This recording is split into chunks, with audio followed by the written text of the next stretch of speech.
Welcome back to Ozarks Tonight. We have a couple guests joining us in the studio today that I'd like to introduce you to. Dr. Jason Anderson, the Executive Director of Elementary Learning with SPS, is here, and Emily Franco, the counselor at Portland Elementary School in Springfield, is here as well. We were talking about the Sense of Pride store. This is a program that is going on with the Springfield Public Schools, and we want to ask you guys, this has been going on for about a decade now. What are the Sense of Pride stores?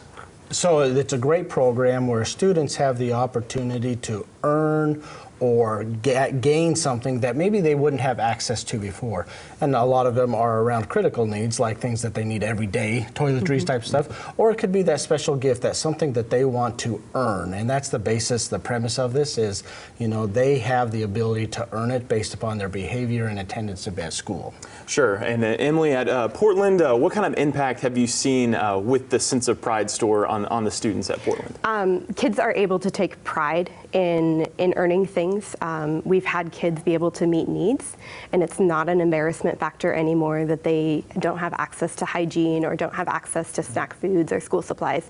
You know, they're able to get that stuff on a monthly basis, and there's no questions asked. It's not something that they're singled out for. We encourage that throughout the month, you know, for earning their bucks. So how do students actually earn bucks, if you will, in this program? So every school is different, but our school, they earn $2 a day, $1 for what we call prideful behavior. So that our acronym stands for positive, respectful, integrity, being dependable, and giving effort.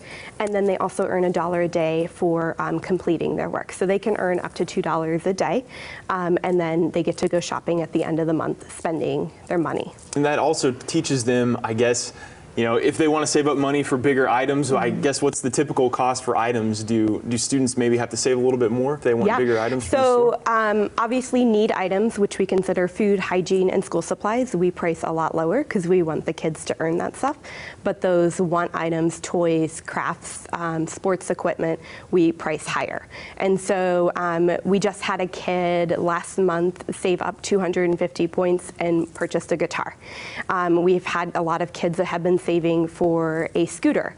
So there are some kids that are saving for those bigger ticket items, but you know, hygiene items like shampoo and stuff are $5, or food is 2 for $5 or 3 for $5, so that they can get those items and it's not a hardship, so to speak. What's really neat is that as they're bigger ticket items, they're able to save for those. And what's really cool is to watch a kid who's saying, you know what, my mom's birthday is in November, and I've got my eye on that, and they'll save up for that. And so it's just not about taking care of themselves, but taking care of those that they love and that they really want to make a difference in their lives. So it's not just about them. The other wonderful thing about this is it teaches them some basic economics. If, you know, there are things that we have to have an account for, we save up for, and so it's teaching them life principles on so many more than one level. What is the impact you've seen with your students? You don't have to get into specifics, but I'm sure you've seen it a lot.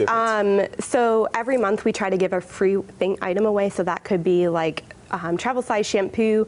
One month we did books, and a kiddo was having a bad day, but this volunteer had worked with him month after month, and she knew that he really liked the Diary of Wimpy kids books, and so she took it upon herself to find that book for him and was able to give it to him, and it just, like, the smile that it created on his face was awesome.